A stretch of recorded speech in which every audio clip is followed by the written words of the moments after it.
இது கந்தன் வாக்கு. நிமிர்ந்து நில், வெற்றி கனியை நான் தருவேன்.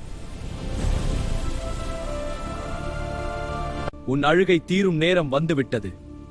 விதி உன்னை சோதித்தாலும் என் வேல் உன்னை காக்கும். கைவிட மாட்டேன் உன்னை. சோர்ந்து விடாதே மகனே, நீ பட்ட காயங்களுக்கு மருந்து நானே. காலம் கடந்தாலும் என் கருணை மாறாது. வேல் உண்டு. சரவணபவ் என்னும் சொல்லுக்குள்ளே உலகத்தை அடக்கியவன் நான். உன் இதயத்தில் அரசனாய் அமர்ந்திருப்பவன் நான். ஏன் கலங்குகிறாய்? விதி என்று நீ அழுவது எனக்கு கேட்கிறது. நீ செய்த புண்ணியமும் நானே. என் வேல் படும்போது உன் கர்ம வினைகள் சாம்பலாகும்.